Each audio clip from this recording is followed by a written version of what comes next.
ಸರ್ಕಾರದ ಅಜೆಂಡಾ ಅಂದ್ರಲ್ಲ ಬಿಜೆಪಿ ಅವರ ವಾದ ಏನಂದ್ರೆ ರಾಮ ಮಂದಿರ ಆಗ್ತಿದೆ ಆ ಹೊಟ್ಟೆ ಕಿಚ್ಚಿನಿಂದ ಇವರು ಕೇಸ್ ಓಪನ್ ಮಾಡಿದ್ದಾರೆ ಅಂತ ರೀ. ರಾಮ ಮಂದಿರ ಕಟ್ಟಿದವರು ನಾವೇ, ರಾಮ ಮಂದಿರ ಓಪನ್ ಮಾಡಿದವರು ನಾವೇ, ರಾಜೀವ್ ಗಾಂಧಿ ಅವರು ಓಪನ್ ಮಾಡಿದವರು. ರಾಮ ಮಂದಿರಕ್ಕೋಸ್ಕರ ಇವೆಲ್ಲ ಇಟ್ಟಂಗಳಿ ಕಲೆಕ್ಟ್ ಮಾಡಲ್ಲ. ಎಲ್ಲದ ಇಟ್ಟಂಗಳಿ ಅವು? ಎಲ್ಲದ ಇಟ್ಟಂಗಳಿ?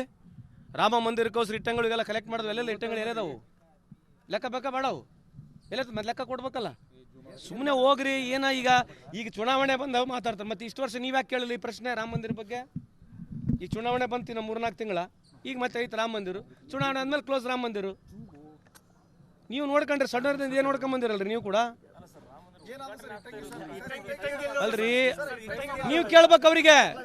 ಅಲ್ಲ ನೀವು ಕೇಳ್ಬೇಕು. ಇಟ್ಟಂಗಳಿ ನಾವು ಕಳಿಸಿ ಇಟ್ಟಂಗಳಿಗಳು, ನಾವು ಕಳಿಸಿ ಇಟ್ಟಂಗಳಿ ಎಲ್ಲದ ಇಟ್ಟಂಗಳಿ ಕೇಳ್ಬೇಕಲ್ವ ನೀವು?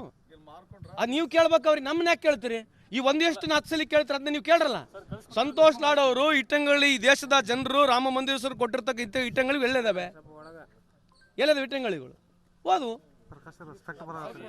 ಅದು ನೀವು ಕೇಳಬೇಕು ಅಲ್ರಿ. ನಾವು ನಮ್ಮ ಅಭಿಪ್ರಾಯನ ನಿಮ್ಗೆ ಮಂಡಿಸಿದ್ವಿ. ನೀವು ಕೇಳ್ರಿ ಅವ್ರನ್ನ. ನೀವು ನಮ್ಮನ್ನ ಹೆಂಗೆ ತಿರುವಾಮುರುವ ಕೇಳ್ತವ್ರನ್ನ ಕೇಳ್ರಿ, ತಿರುವಾಮುರುವ ಕೇಳ್ರಿ. ಈಗ ರಾಮ ಮಂದಿರನಲ್ಲಿ ಅಲ್ಲಿ ಕೂಡ ಆ ಭೂಮಿ ಮೇಲೆ ದುಡ್ಡು ಜಾಸ್ತಿ ಮಾಡ್ಕೊಂಡಿದ್ದಾರೆ, ಗುರ್ತದು?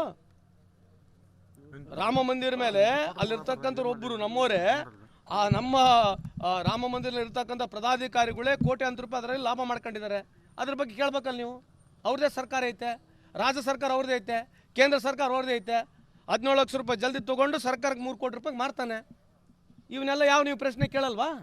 ಅದ್ರ ಬಗ್ಗೆ ಇವ್ರು ಹೋರಾಟ ಮಾಡಲ್ವಾ? ರಾಮ ಮಂದಿರ ಮೇಲೆ ಅನ್ಯಾಯವಾಗಿ 3 ಕೋಟಿ ರೂಪಾಯಿ ಸರ್ಕಾರ ವಂಚನೆ ಮಾಡಿ ತೊಗೊಂಡಿರ್ತಕ್ಕಂಥ ವಿರುದ್ಧವಾಗಿ ಹೋರಾಟ ಮಾಡಲ್ವಾ ಇವರು?